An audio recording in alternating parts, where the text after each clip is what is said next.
sur nos plaines.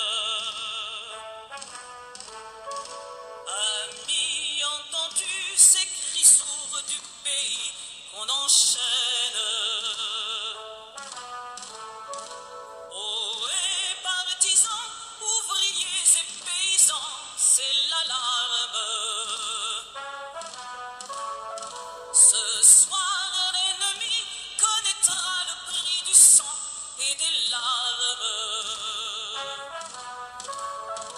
Montez de la mine, descendez des collines, camarades. Bonjour citoyens Plaquevent. Bonjour camarades Gilets jaunes. Merci de venir nous parler de ton dernier livre. Merci de me recevoir. Alors, Soros. Soros est la société ouverte métapolitique du globalisme. Alors, Aux éditions Le Retour aux sources. quel est le rapport avec les gilets jaunes? Soros et les gilets jaunes. Quel est le rapport avec Soros et les Gilets jaunes? Alors déjà, en fait, il faut poser le projet de Soros, donc c'est dans le titre, hein, Soros et la société ouverte. Donc son projet, c'est la fin des États-nations et l'établissement d'une gouvernance mondiale et à terme d'une forme de gérance mondiale qui remplacera les États. Pour arriver à cela, il utilise, c'est un financier à la base, un spéculateur, donc il y a des moyens colossaux, et qui utilise pour arriver à cet objectif de fin des nations tous les vecteurs possibles de déstabilisation des sociétés, en passant par la modification des normes sociales, normes anthropologiques. Ça peut être la légalisation des stupéfiants.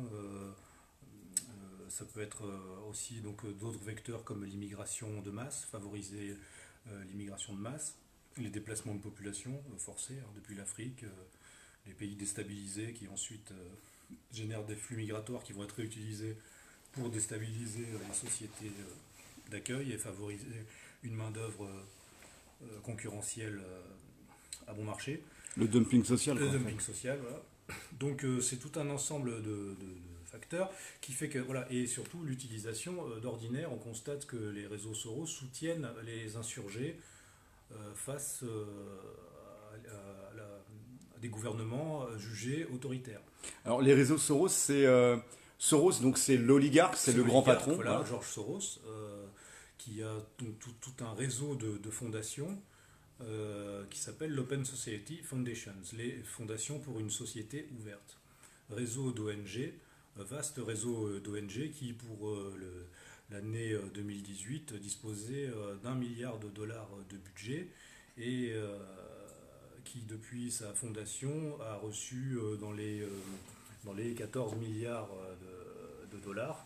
Et là, récemment, Soros, dont la fortune lui-même était évaluée jusqu'à il y a peu, je crois, à 24 milliards de dollars, quelque chose comme ça, a versé encore 17 milliards comme don, un peu comme un futur héritage, vu qu'il est quand même assez vieux, à ses fondations.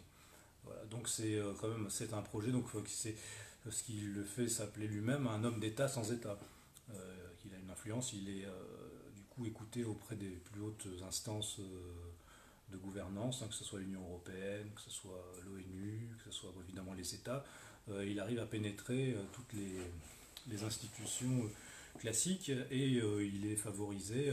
C'est ça qui est paradoxal. Enfin, c'est donc des ONG, hein, le principe des ONG, organisations non gouvernementales, mais qui en fait permet de faire de la gouvernance sans faire en passant, en esquivant la case politique, en tout cas en apparence, et se faire bien voir sous des dehors humanitaires.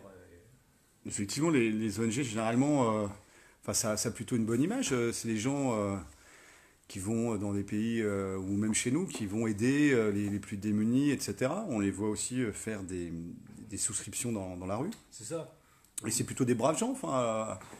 C'est toujours pareil, il faut distinguer, c'est comme dans les partis politiques, c'est comme dans tout, la personne de bonne volonté qui veut s'engager, qui justement voit un phénomène en Afrique ou même plus proche de chez nous, ailleurs. Elle s'est dit, bon, il faut aider ces gens qui souffrent. Mais après, ce qu'il faut voir, c'est qui sont les commanditaires, qui sont surtout les bailleurs de fonds, parce que c'est toujours ça la clé, hein, qui paye. Et quand on regarde qui paye, bah, après on tombe sur quels sont les buts de ceux qui investissent dans ces ONG.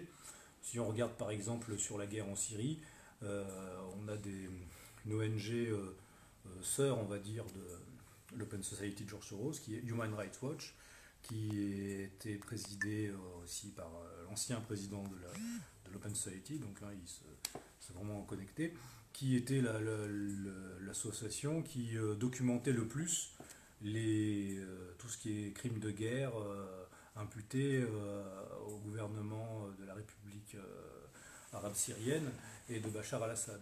Voilà, donc tous ces gens-là fournissaient tout le matériau, on va dire, médiatique, idéologique pour accuser ce régime. Et d'un autre côté, l'Open Society soutenait tout un maillage d'associations qui aidaient au rapatriement des migrants, des gens qui fuyaient donc justement la guerre et les déstabilisations vers l'Europe.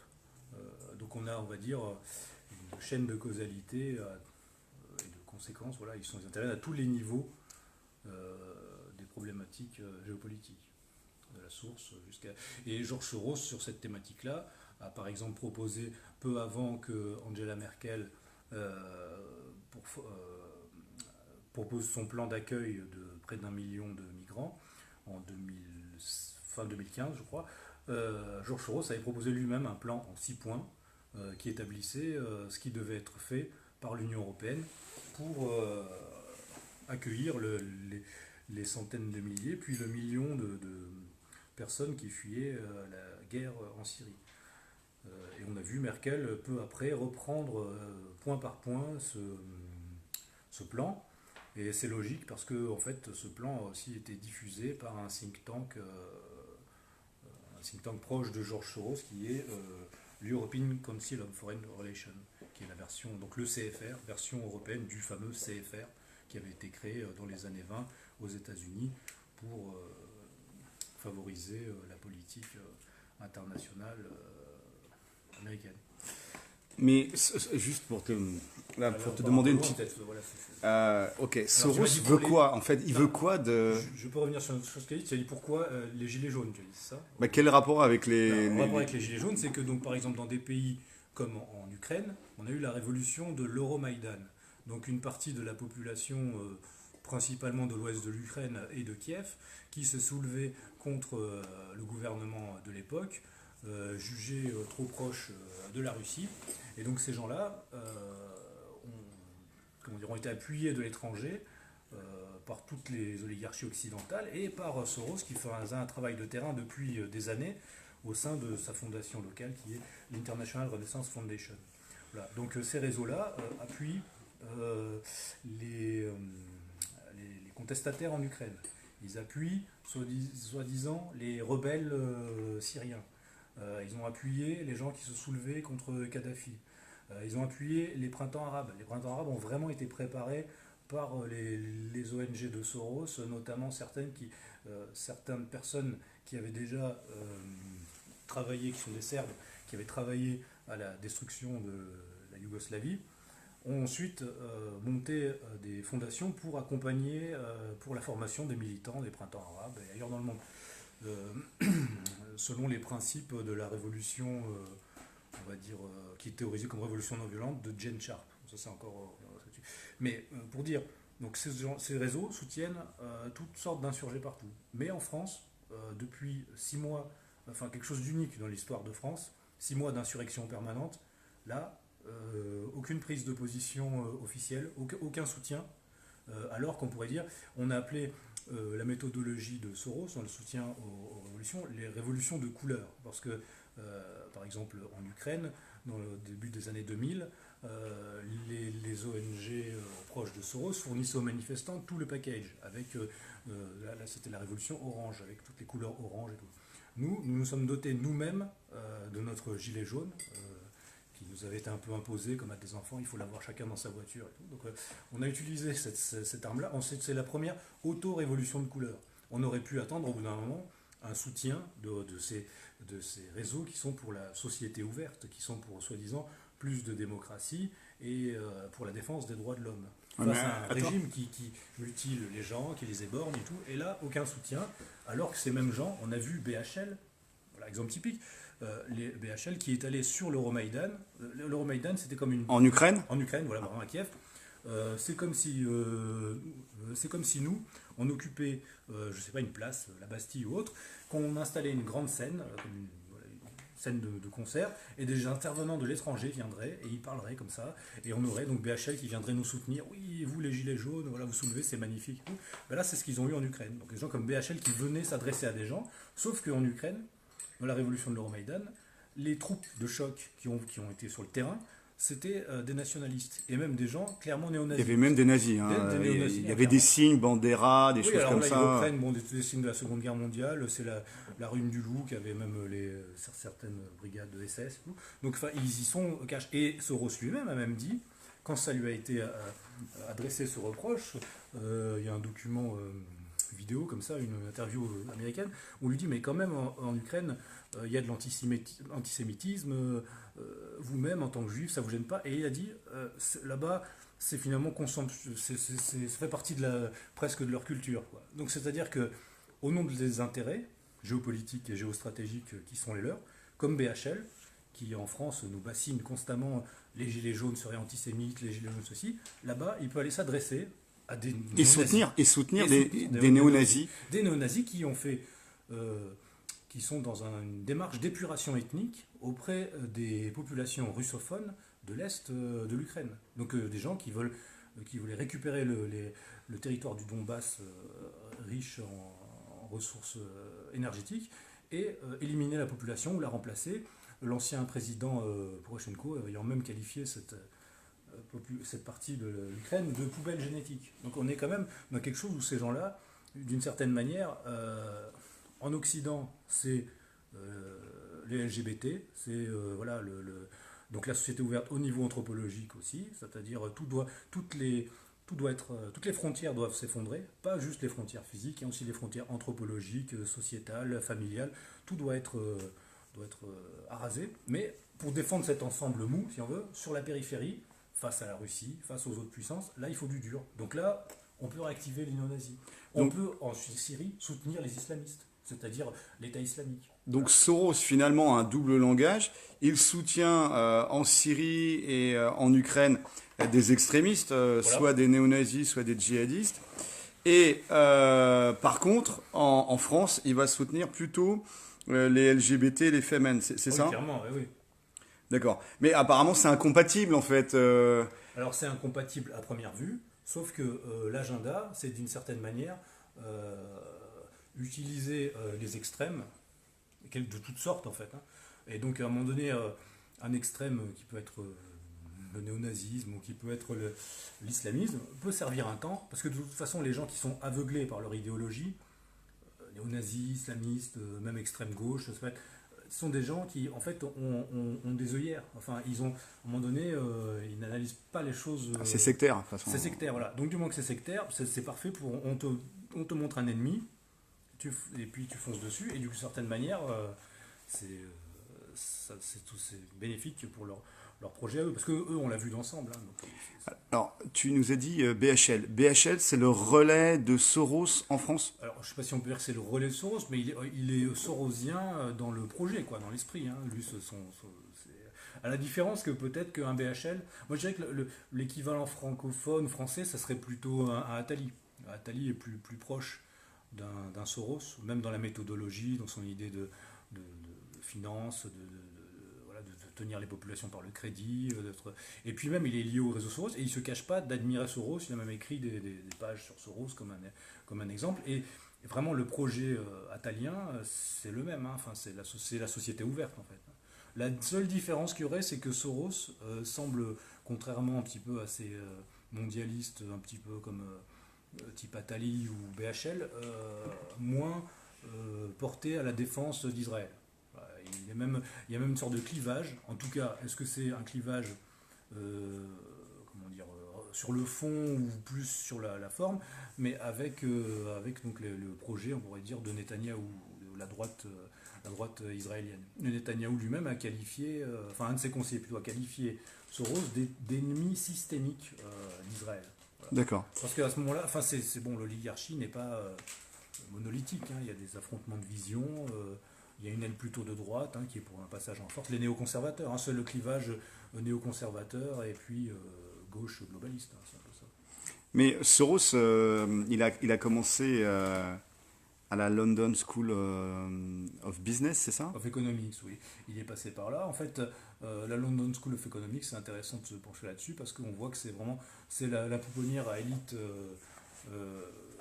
anglo-saxonne depuis la fin du 19e siècle. Et elle a été fondée par des gens qui étaient de la Fabian Society. Donc la Fabian Society, c'est vraiment un des think tanks, on pourrait dire, au départ ça ne s'appelait pas un think tank, mais vraiment un club d'influence mondialiste les plus puissants d'Angleterre et un des plus anciens, où beaucoup de personnalités connues sont passées par la Fabian Society, et dont le projet est clairement d'arriver à une forme de... On a par exemple... Herbert Wells, le célèbre auteur de La guerre des mondes, de toutes sortes de livres, qui a écrit dans les années 30 un livre qui s'appelle Le Nouvel Ordre Mondial, et qui est passé par là, qui était un socialiste fabien. Voilà. Parce qu'en fait, leur idée, des gens de la Fabian Society, c'était d'amener le socialisme, non pas à la manière des bolcheviks, c'est-à-dire par la violence, mais par le haut. C'est-à-dire, ils disaient, ce sont les financiers qui qui réaliseront une sorte de collectivisme universel au-dessus des nations.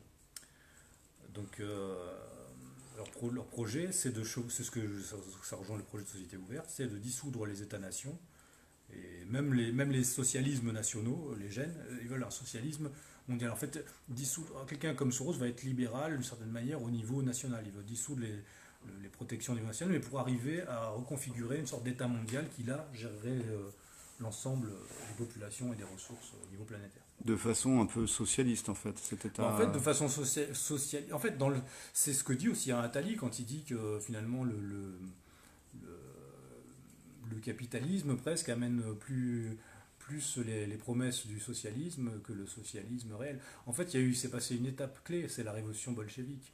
Tous ces gens, les socialistes fabiens, mais aussi on va dire les pères enfin les successeurs de Marx et tout, attendaient une sorte c'est l'internationalisme.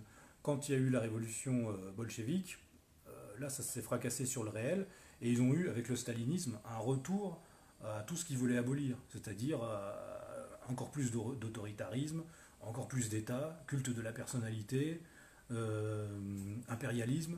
Donc presque le projet se fracassait sur le réel et avait engendré quelque chose encore plus dur. Et à ce moment-là, le communisme réel, d'une certaine manière, ne correspondait plus trop à ce qu'ils voulaient. Et c'est là qu'ils se sont dit, bon, il faut faire la révolution par d'autres moyens. Et finalement, la révolution doit être faite par les élites, par les gens qui pensent. Les ouvriers, finalement, eux ne veulent que... ils pensent à court terme, ils veulent la sécurité matérielle. Donc voilà, donc il faut que ce soit nous, les élites éclairées, qui guidons vers ce projet. Donc, en plus d'un mépris de classe, ou voire d'un racisme de classe, c'est à eux de gérer et d'amener en fait le socialisme par le haut. Voilà. C'est socialisme fabien, c'est ça? Voilà. Mais alors, c'est vrai que quand on parle socialisme, beaucoup de gens de gauche vont dire oui, mais le socialisme c'est un beau projet, c'est pas entendu comme comment dire le socialisme ouvriériste ou les aspects positifs qu'on peut trouver dans le socialisme au niveau populaire. C'est la planification c'est le collectivisme mondial. C'est-à-dire, c'est la termitière humaine au niveau mondial, gérée par une espèce d'élite technocratique. Donc il y aura toujours une élite, c'est ça le problème. Et une élite, donc ça joue sur l'idéal un petit peu qui est dans l'anarchie, qui est l'idée qu'à un moment donné, il n'y aura plus d'État. Oui, il n'y aura plus d'État, mais il y aura une espèce d'État mondial. Une république universelle. Une république universelle. Ça, c'est maçonnique, ça. Hein. Oui, c'est d'essence maçonnique, c'est ça, c'est clair. Puis, quand on regarde, par exemple, le London School of Economics, encore actuellement, sa revue interne s'appelle Millennium. Donc, leur idée, ça, c'est un millénarisme. Le millénarisme, c'est quoi? C'est réaliser le paradis sur Terre, mais de force. Personne ne peut. C'est ça aussi. Là, après, c'est sur quelle où on se positionne. Moi, je pense, en tant que chrétien, on ne peut pas réaliser le paradis sur terre de force, et quand on veut le réaliser, on arrive forcément à une dictature. Et plus on veut se rapprocher de cet idéal-là, plus on est dans la dictature, parce que on est obligé d'éliminer tout ce qui ne colle pas avec le système. Et donc, c'est ce qu'on a eu avec le communisme. Il faut éradiquer des classes entières de population qui ne rentrent pas dans le système. Donc, le problème, il est là. Et ça, c'est la version, on pourrait dire, c'est la version la plus aboutie de cet idéal-là, ou avec en plus l'idée que, au moins les socialistes et les communistes avançaient leur projet un petit peu de manière moins masquée, plus ouverte. Là, c'est plus pervers. Ça va utiliser les ressorts des droits de l'homme, de l'aide à des... ça va s'appuyer sur des phénomènes qui sont réels, et des souffrances qui sont réelles, pour amener derrière ça. Avec en plus l'idée que, à chaque fois, c'est des investissements aussi économiques. C'est jamais fait. Ce sont des gens qui savent très bien manier l'humanitaire pour augmenter leur surface financière. Quand tu parles de ce socialisme, Fabien, est-ce que c'est par exemple ces grosses banques aux États-Unis qui sont too big to fail, too big to jail? Elles sont trop grosses pour faire faillite. Leurs dirigeants n'iront jamais en prison. Par contre, leurs pertes, elles passent dans le domaine public, c'est-à-dire qu'elles sont renflouées par les États. Oui. Et puis, en fait, les profits, par contre, là, c'est toujours privé. Oui, mais c'est ça qui est intéressant chez Soros, c'est qu'il est critique de ce genre de phénomène. Et il dit que oui, j'ai une forme de schizophrénie parce que je peux dénoncer ça tout en étant moi-même un spéculateur. Mais il dit, mais moi, les spéculateurs comme moi devraient avoir des instances mondiales qui les empêchent de faire de la prédation au niveau international. Ça, il le dit clairement. Donc en fait, c'est sa manière, c'est hypocrite, mais en même temps, ça montre aussi là où il veut aller. C'est-à-dire que presque, par ses actions, il pense qu'à un moment donné, on va aboutir à une forme de régulation mondiale, qui est son idéal. Un idéal qu'il porte intrinsèquement en lui et qu'il a hérité de ses inspirateurs, comme Karl Popper, comme d'autres. Parce que le projet de société ouverte, le terme société ouverte, ça a été théorisé par le philosophe Karl Popper, philosophe viennois au début du XXe siècle, dans les années 20, quand justement Karl Popper est justement quelqu'un qui a critiqué, qui a vu que le communisme, l'idéal du communisme pour lui était bon, mais la manière de l'appliquer était mauvaise. Et donc lui, c'est vraiment l'idéologue du libéralisme. Il a essayé de défendre le libéralisme libertaire face à ces deux rivaux de l'époque, qui étaient la montée du nationalisme d'un côté, et du fascisme, et de l'autre côté la montée du communisme. Mais en fait, quand on lit son ouvrage, vraiment, qui s'appelle La société ouverte et ses ennemis, il ne définit pas très bien ce que c'est qu'une société ouverte.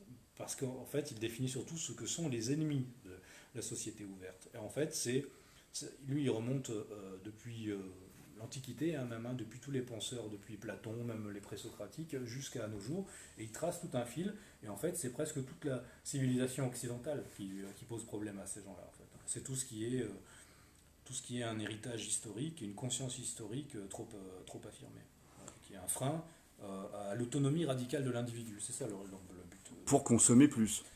Pour consommer plus, mais pour eux, la consommation, ça va être une des formes de jouissance de l'autonomie radicale de l'individu. Mais c'est un idéal, toujours hors d'atteinte. Donc en fait, vous me posiez la question tout à l'heure, oui, mais une fois qu'ils ont tout arasé, finalement tout conformé à leur vue, qu'est-ce qui reste? Il reste toujours des résistances. Et il reste encore toujours des gilets jaunes. Même maintenant, on aurait pu penser que ça y est, c'est fini. Dans les années 90, on avait des gens comme Soros qui se sont investis massivement dans le combat contre le communisme. J'expliquerai plus tard pourquoi. En fait, contre le communisme tel qu'il était devenu. C'est-à-dire, pour lui, il appelait le communisme un projet de société ouverte qui a échoué, qui est devenu une société fermée universelle. Donc en gros, c'était le rival immédiat du libéralisme, mais il fallait l'abattre, puisqu'il avait échoué dans son projet internationaliste. Ces gens-là, à l'époque, ils théorisaient, comme Fukuyama, d'autres, la fin de l'histoire et la démocratie libérale qui allait s'étendre à l'humanité entière. Il se trouve qu'en fait, ce n'est pas ce qui se passe. Les confrontations géopolitiques sont plus fortes que jamais, et même au niveau infrastructurel de l'Occident, et donc de ce qui considère être la société ouverte, on a maintenant le retour du populisme, on a Les gilets jaunes, on a des gens qui ne... Ça, c'est le pays réel, les gilets jaunes. C'est le pays réel. Mais le pays réel, d'une certaine manière, depuis les Lumières, il en faut des révolutions pour en finir avec le pays réel. Mais il continue, c'est la mauvaise herbe, quoi. Il repousse toujours, quoi. On a beau y mettre... On lâche rien, de toute voilà, façon. du Roundup, du glyphosate, là, tout ça. Enfin, ça repousse toujours, la mauvaise herbe repousse, mais bon, voilà. Béton partout, ça et tout, mais ça continue. Donc tant qu'il y a des humains, le projet n'est pas terminé. Tu penses que depuis 6 mois, les Gilets jaunes, c'est le grain de sable dans ce beau projet sorosien Alors oui, c'est clairement le grain de sable. Surtout, comme je vous ai dit, on le voit parce qu'il n'y a aucune aide extérieure, à moins que, je sais pas, il y a peut-être des choses qui m'ont échappé, mais je sais pas. Toi-même, tu es gilet jaune, hein? Moi, je suis gilet jaune depuis le début. À chaque fois, comme je vous expliquais, moi, j'interviens dans le champ qui est le mien, surtout donc l'analyse politique, géopolitique, et j'essaye au travers des conférences, au travers de mon livre, des vidéos qu'on peut faire sur... J'anime aussi un site qui s'appelle lesnonalignés.fr. Voilà, aussi j'interviens sur des sites comme Stratpol, stratpol.com, stratégie politique.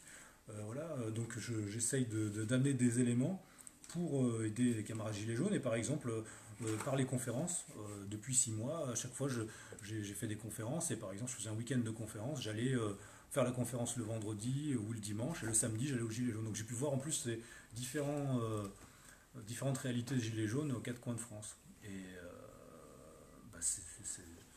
c'est clair que c'est le grain de sable dans la machine, parce que comment dire, surtout, voilà, il faut voir les choses au niveau géopolitique. Le projet de société ouverte maintenant, et le projet Soros et les réseaux Soros, l'Open Society Foundation, sont maintenant identifiés et combattus, notamment dans des pays comme la Russie, comme la Hongrie. Ils ne sont pas présentés comme très démocratiques, ces pays-là, par les masses médias. Les masses médias, qui de la société ouverte, d'ailleurs, puisque bon, il y a tout un chapitre dans mon livre sur comment Soros investit dans les médias. Alors ça, on l'a vu aux États-Unis, il investit des sommes colossales dans le camp d'Hillary Clinton et dans les médias pour contrer Trump. Donc aux États-Unis, il y a un affrontement administration Trump, réseau Soros. Dans les pays d'Europe de l'Est, là aussi, il commence à être refoulé. Maintenant, même en Europe occidentale, en Italie, depuis le dernier gouvernement, il commence à parler de plus en plus de ça, notamment avec l'investissement des réseaux Soros auprès des ONG facilitatrices de l'immigration et de l'aide aux clandestins.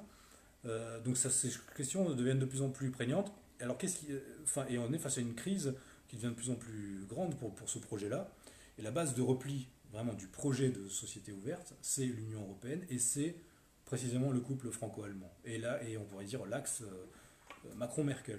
Et donc c'est pour ça que chez nous, on a eu quelque chose comme les Gilets jaunes, puisqu'il n'y a aucune soupape de sécurité. Rien n'est pris en compte, comme voilà, en Italie, au bout d'un moment, le vote a permis à des partis... il n'y aurait pas eu l'Alliance Ligue du Nord, Mouvement 5 étoiles en Italie, il y aurait eu des phénomènes comme les Gilets jaunes. C'était la même chose que chez nous. Vous nous parliez tout à l'heure de personnes qui ont rejoint les Gilets jaunes, qui vous disaient, oui, moi si je n'étais pas venu, je me serais suicidé ou des choses comme ça. En Italie, j'ai vu la même chose, je vais souvent en Italie, c'était la même chose, et là c'est un aspect politique qui a permis, enfin politique par les partis, on va dire. En France, comme tout est verrouillé, comme tout est tenu, maintenant ça sort dans la rue. Et s'il n'y a pas de... Si on peut se poser la question, pourquoi Macron n'apporte pas de réponse comme ça, à part du blabla, son grand débat, là, depuis 6 mois, c'est du jamais vu. Voilà, donc mais est-ce qu'il y a des réponses possibles au-delà des effets d'annonce et de manche et de garder le micro pendant 2 heures? Parce qu'en fait, eux, ils ont un projet, c'est l'intégration euromondialiste coûte que coûte. Là, ce projet-là est en train si ce n'est de se casser la gueule, au moins de ralentir, quoi. Ils ne veulent pas changer de direction. D'où de l'accélération. En fait, on constate une accélération avec la conférence de la paix, par exemple, qui avait été organisée là, à Paris là, en novembre dernier, au début, d'ailleurs peu avant, je crois, le début des Gilets jaunes, ou au même moment, soutenue par l'Open Society aussi, par Soros. Et on a ensuite le traité d'Aix-la-Chapelle pour l'intégration franco-allemande, qui est une forme de plan de sauvetage de l'Union européenne. Si jamais voilà, après les prochaines élections et en plus longue échéance, il commence à y avoir vraiment l'Europe qui se fracture, ils veulent resserrer la chose sur le couple franco-allemand. Et l'idéologie vraiment Macron-Merkel, c'est cette idéologie euh, de société ouverte. Et donc là, ce traité d'Aix-la-Chapelle, c'est le cadre réglementaire pour une intégration plus poussée des deux pays Voilà. enfin, on va dissoudre la France dans des euro-régions, dans des Länder. Je pense que le but à terme, c'est ça, c'est une sorte d'euro-région, d'une gouvernance globale. De toute façon, là, ils ne lâchent pas là-dessus. Leur vision de l'Europe, c'est pas la vision qu'avait par exemple le général de Gaulle. Alors moi, j'ai fait une conférence au début du mouvement des Gilets jaunes qui était sur l'anniversaire de mai 68. Et c'était de mai 68 à nos jours, les révolutions colorées. Donc justement la méthodologie Soros. Et on avait vraiment les Gilets jaunes qui arrivent en contrepoint de mai 68. Mai 68, c'était à l'époque tous les réseaux, Cohn-Bendit, tous ces gens-là, en fait, tous les réseaux, on pourrait dire, de la société ouverte de l'époque, qui arrivaient en France pour mettre en difficulté le général de Gaulle, qui avait un projet de souveraineté non alignée pour la France, et qui commençait à poser problème et notamment un projet alternatif pour l'Union européenne. Lui, la vision de l'Europe qu'avait le général de Gaulle, c'était une Europe souveraine et une Europe, on va dire, avec peu de pays, et qui aurait été une sorte de confédération plutôt qu'une fédération, et de pays qui se dotent les moyens de devenir une puissance non alignée aux deux blocs à l'époque. Voilà. Donc ça, c'est ce qui posait problème. Et premier mouvement, d'une certaine manière, d'ingénierie sociale massive, mai 68. Mai 68, on s'est appuyé, mai 68 cochait toutes les cases un petit peu de la méthodologie société ouverte et de l'idéologie société ouverte, qui sont s'appuyer sur les minorités contre la majorité, jouer sur le sociétal contre le social. S'appuyer, à l'époque c'était là, c'est la culture des jeunes presque contre et c'est là que le De Gaulle représentait le patriarcat d'une certaine manière, le patriarcat traditionnel et d'une certaine manière l'autorité naturelle du chef d'État, militaire. Il fallait abattre ça. Et face à ça, qu'est-ce qu'on en a déchaîné selon la méthode. C'est pour ça que la société ouverte en tant qu'idéologie croise plusieurs autres courants. La cybernétique, l'ingénierie sociale et le marxisme culturel. Donc, j'ai pas, oui. Excuse-moi de revenir sur ça, mais au niveau de mai 68, le Parti communiste finalement a freiné les choses à un moment. Et pourquoi le Parti communiste a freiné les choses par rapport à tous les Mao, aux anarchistes et aux gauchistes radicaux Parce qu'il a bien senti que c'était pas que le fond n'était pas des revendications sociales, mais un fond de subversion de la société. Et le Parti communiste à l'époque de Gaulle était intégré, c'est ce qu'on a parlé de gaulo-communisme, c'est-à-dire qu'il était intégré finalement dans la gestion presque de l'État. Chacun avait un peu sa sphère. Eux, c'était les intérêts de la population. Ils n'avaient aucun intérêt à laisser se favoriser cette subversion qui était en train de se développer, et ils ont très, très vite vu ce qui allait arriver, quoi. Ils n'ont pas marché sur l'Élysée. Ils ont refusé de marcher sur l'Élysée. Ouais. Ah non, ils étaient contre ça. Et surtout, à terme, ce qui s'est passé, c'est qu'il y a eu une gauchisation du Parti communiste lui-même.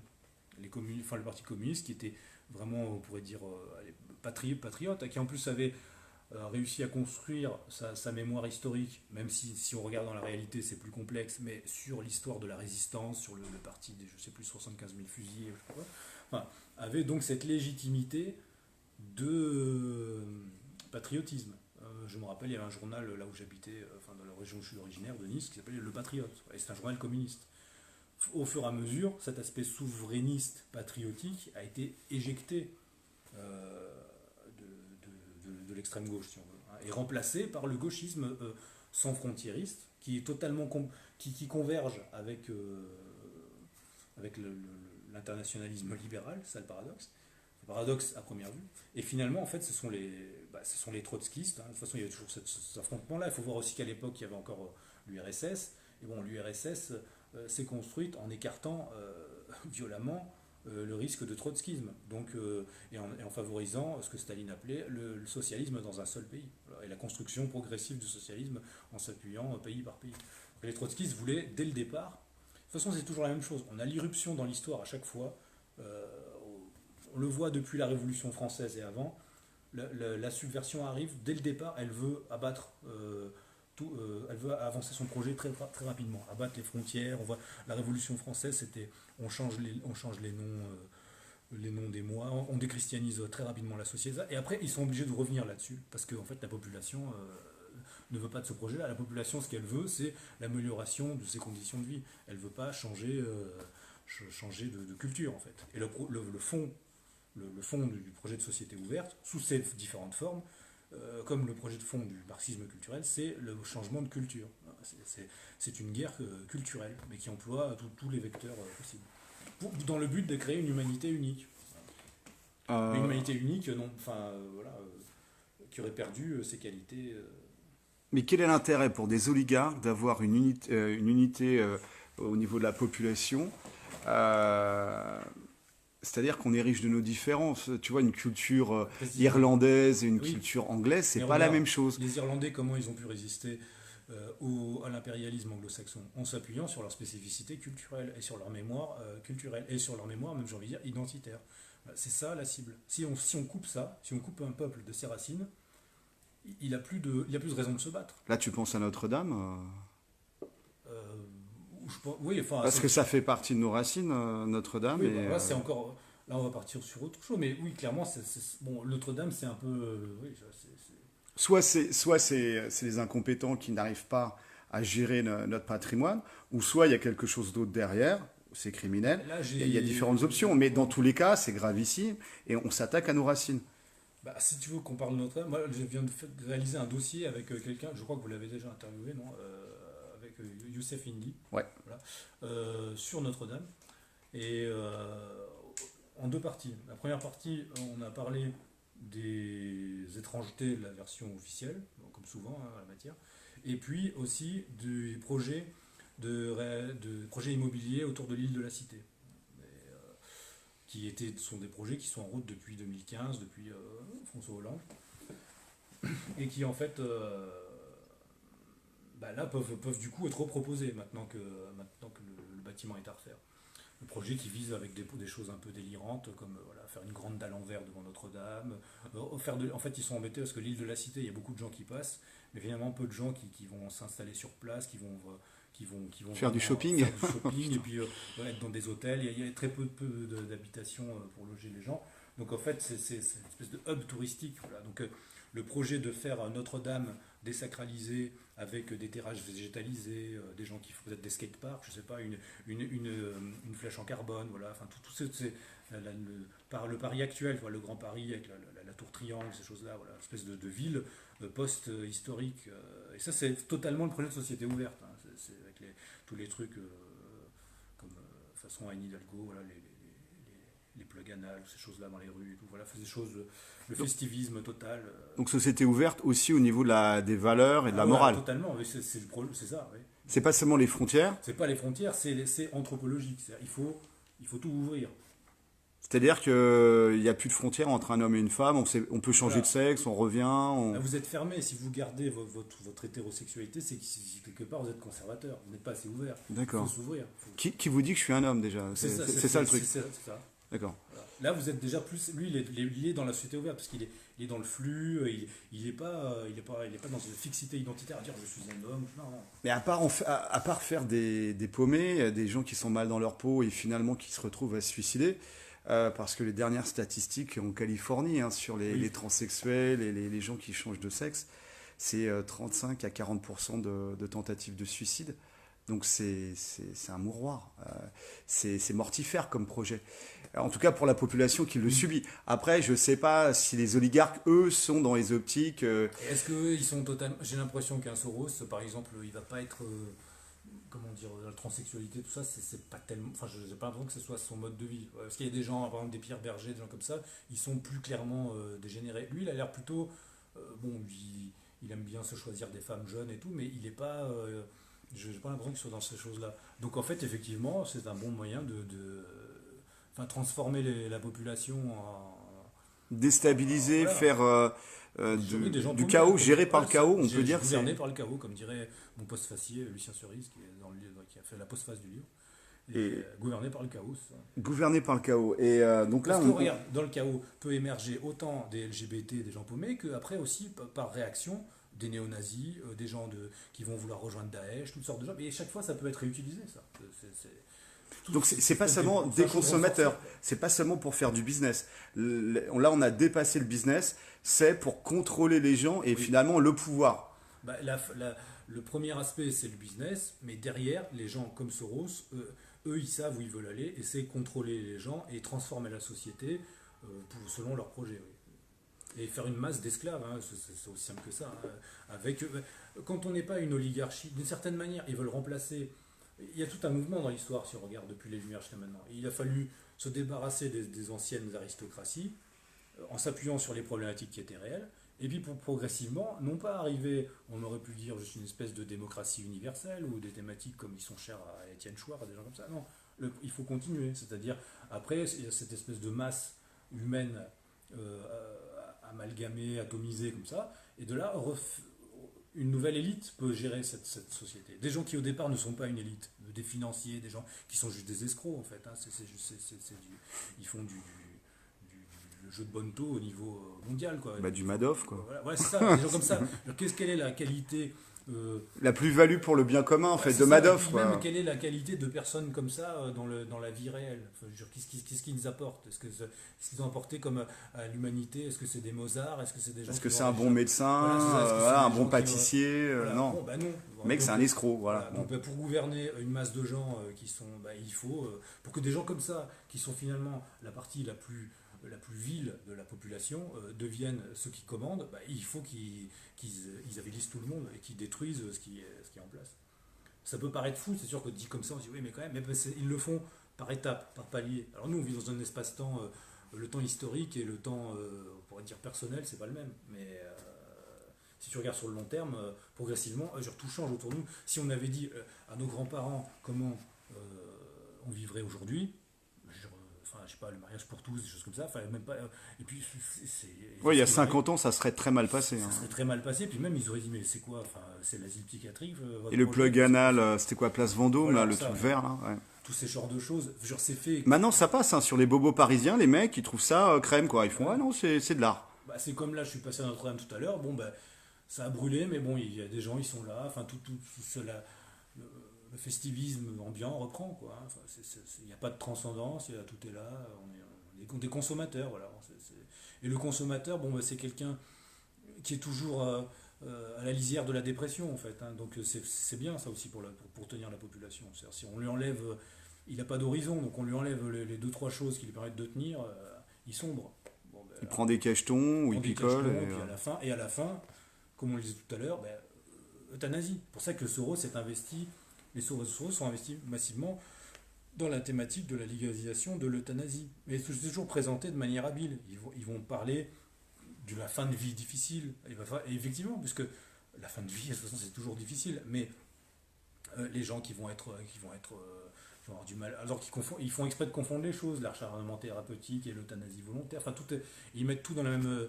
C'est toujours la même chose. On commence, on enfonce un coin et après voilà, on ouvre toute la porte.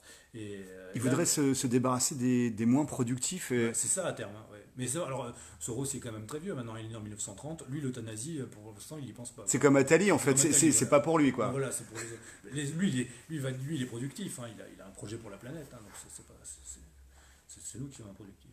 Mais est-ce que toi, tu es optimiste avec les Gilets jaunes, parce que cette respiration démocratique, personne ne l'avait vu venir, en fait. C'est vrai.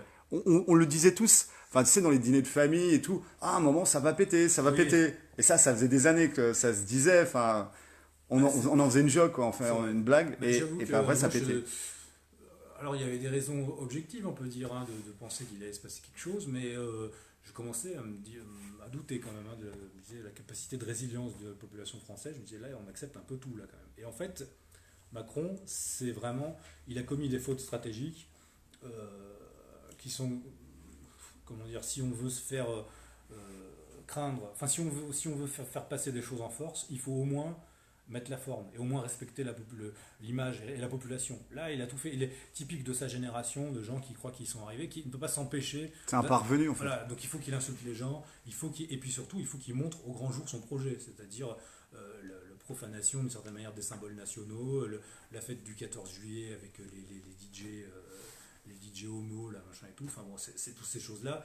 Au bout d'un moment, ça a été ressenti comme une gifle pour la population, et ça a montré au monde entier que les Français, c'est encore un peuple viril qui sait se soulever quand on lui parle mal, quoi. Et ça, c'est magnifique. Mais pour la suite là, du mouvement, toi, tu es en province, hein, tu Oui. n'es pas sur la région parisienne. Comment tu vois les choses? Comment tu vois l'évolution du mouvement des Gilets jaunes?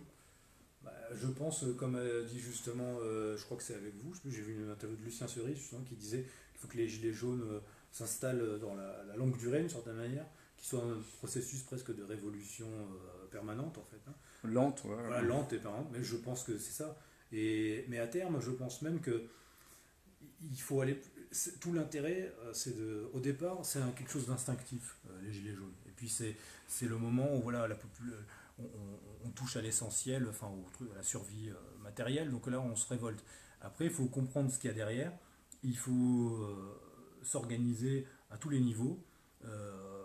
Moi, il y a un truc qui m'intéresserait beaucoup avec les gilets jaunes, c'est voilà, je pense qu'il faut faire il y a toutes sortes de choses qui peuvent être faites, hein, des caisses pour aider les gens, des choses comme ça, mais une université populaire des Gilets jaunes, hein, quelque chose de vraiment qui forme les gens, qui soit vraiment une espèce d'organe de la révolution permanente, quoi, et de nous donner à nous-mêmes les bonnes armes conceptuelles pour affronter le projet. Eux, ils ont un projet d'ingénierie sociale négative, on pourrait dire. Nous, on doit avoir un projet d'ingénierie sociale positive. Enfin, ça, c'est une question de point de vue. Pour eux, c'est très positif. Pour eux, c'est positif, mais bon, ça, c'est... Pour nous, les gueux, c'est moins positif. Oui, c'est le point de vue entre le loup et l'agneau. Hein. Enfin, nous, on est dans quel... Alors, d'ailleurs, ce symbole, c'est le symbole de la Fabian Society. Le premier symbole de la société fabienne, dont je parlais tout à l'heure, c'était l'écusson, c'était un loup déguisé en agneau. C'est une armoirie comme ça d'un loup déguisé en agneau, entouré de deux personnages qui tiennent des marteaux et qui tapent sur un globe terrestre, comme s'ils étaient en train de forger le nouveau monde. Donc on voit tout le projet, c'est un peu le projet maçonnique. Voilà, ils l'ont gardé ce symbole ou pas? Alors ils l'ont changé, mais il figure toujours dans un, je sais plus, dans des documents, ou même dans un vitrail qui est dans leur université, de la London School of Economics. Mais toi, tu penses qu'on est dans un processus évolutionnaire ou révolutionnaire? Dans leur point de vue? De notre point de vue en tant que gilets jaunes, nous sur les ronds-points. Évolutionnaire, ça voudrait dire quoi? C'est-à-dire que c'est aussi interne, en fait, c'est aussi un cheminement interne, et oui. On apprend énormément, oui. On s'ouvre aux autres, on évolue, etc. De toute façon, dès qu'on agit, on se transforme. Enfin, ça, c'est un truc. On nous a appris depuis mai 68 à être passif. C'est ce que expliquait tout à l'heure une de vos camarades. Enfin, c'est pas Big Brother, c'est Big Mother. Voilà, c'est le totalitarisme mou. Donc on nous a appris à être passif, à être les jeux vidéo, la pornographie, le truc où on est là, on attend, voilà. Et puis c'est pour ça aussi la légalisation des drogues, ces choses-là, ils veulent arriver à ça, parce que population qui attend, la vidéo là qui passe en ce moment là que tu m'as montré tout à l'heure là, un gars qui dit j'ai pas envie de me battre, j'ai envie de me laisser aller, de me laisser faire ou je sais pas quoi. Voilà, c'est devenir un mollusque. Voilà. Une victime en fait. Une victime, un mollusque. Une larve, quoi, enfin un post-humain, quoi. Ouais, mais ça, c'est pas les gilets jaunes. Nous, on est des hommes et des femmes qui avons décidé de briser l'échelle. Voilà, donc c'est leur projet, mais donc nous, c'est la révolte contre ça. C'est la révolte viscérale de ce qu'il y a d'humain en nous. Donc on agit, on se transforme, on se bat contre ça, et à terme, donc c'est pour ça. Après, moi, j'ai aussi une vision métaphysique des choses, c'est-à-dire, je pense qu'on est face à un projet qui est radicalement matérialiste et athée, mais qui veut justement, il est matérialiste et athée pour nous réduire à la dimension la plus petite de l'être humain, qui est sa dimension la plus élémentaire, hein, presque animale, quoi, voire même végétale. Hein. Mais nous, on doit revenir à la dimension de l'homme tel qu'il est dans la loi naturelle, d'une certaine manière. C'est-à-dire, si on regarde l'homme à l'état de nature, presque, les choses ne sont pas là par hasard. Enfin, elles ont été créées par un créateur, pour moi. Enfin, sinon, elles n'existeraient pas. Voilà. Si les choses sont, c'est qu'il y a de l'être. Voilà. Donc, il faut se revenir à l'être. Eux, leur projet, c'est le non-être. Donc, mais bon, ça, c'est dans une. Ça veut pas dire que tous les gilets jaunes doivent devenir je sais pas, des croyants fanatiques ou je sais pas quoi. Mais je pense qu'à terme, il y a quand même. Genre, si on veut construire une société, on doit déjà revenir à des piliers de toute société normale, c'est la famille,